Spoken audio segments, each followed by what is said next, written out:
আসসালামু আলাইকুম প্রিয় দর্শক, আজকে এই ভিডিওতে আমরা দেখিয়ে দিতে চলেছি আপনারা আমাদের ফেসবুকে প্রোফাইল লিঙ্ক আছে বা ইউজার নেম আছে, আপনারা সেটা পরিবর্তন বা চেঞ্জ করবেন কীভাবে। হ্যাঁ বন্ধুরা, নর্মালি ফেসবুক অ্যাকাউন্ট খোলার পর ফেসবুক টিম থেকে কিন্তু কোনো ইউজার নেম দেওয়া হয় না, আপনাদের নিজেদের কিন্তু এই ইউজার নেমটা সেট করা লাগে। তো সেট যদি না করা না থাকে তাহলে কীভাবে সেট করতে পারবেন, আর যদি সেট করা থাকে অলরেডি তাহলে কীভাবে আনলিমিটেড চেঞ্জ করতে পারবেন, সেটা আজকে এই ভিডিওতে আমি আপনাদের দেখাবো। তো শুধুমাত্র যারা জানেন না তাদের জন্য আজকে এই ভিডিওটা খুব গুরুত্বপূর্ণ হতে চলেছে।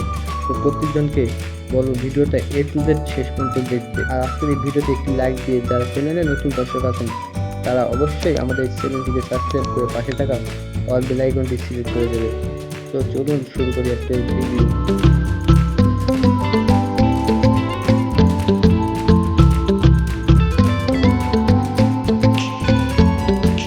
অনেকভাবে অনেক নিয়মে আপনার ফেসবুক ইউজার নেম চেঞ্জ করতে পারবেন। তো এর মধ্যে যদি আমি আপনাদের সবচেয়ে সহজ পদ্ধতি আমি দেখাবো, তো আপনাদের এই পদ্ধতিতে ইউজার নেমটা চেঞ্জ করার জন্য আপনাদের মেসেঞ্জারটা লাগবে।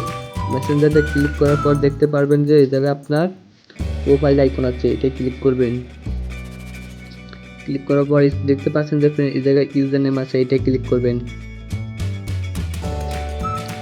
তো ফ্রেন্ড তারপর দেখতে পাচ্ছেন যে এডিট ইউজার নেম, এটা ক্লিক করবেন। তো ফ্রেন্ড আপনারা অবশ্যই মাথায় রাখতে হবে এই জায়গায় একটা ইউনিক ইউজার নেম দিতে হবে। এখন পর্যন্ত কোনো ফেসবুক ইউজার নেমটা দেওয়া হয়নি, তো আমি দিয়ে নিচ্ছি। দেখেন আমি একটা দিয়ে নিচ্ছি এমনি।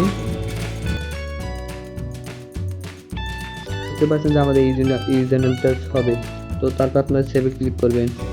ফ্রেন্ড দেখতে পাচ্ছেন আমার ইউজার নেমটা সেভ হয়ে গেছে। তো এবার আমি আপনাদের ফেসবুকে দেখাবো।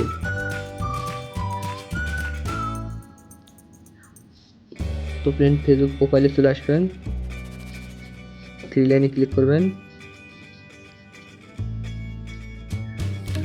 তো ফ্রেন্ড দেখতে পাচ্ছেন যে আমাদের ইউজার নেমটা চেঞ্জ হয়ে গেছে। তো ফ্রেন্ড এভাবেই আপনারা আনলিমিটেড ইউজার নেম চেঞ্জ করতে পারবেন। তো ফ্রেন্ড আজকের ভিডিওটা যদি ভালো লেগে থাকে তাহলে লাইক কমেন্ট সাবস্ক্রাইব করে এবং বন্ধুদের মাঝে শেয়ার করে দিন। তো ফ্রেন্ড আজকের ভিডিওটা এই পর্যন্তই। আল্লাহ হাফেজ।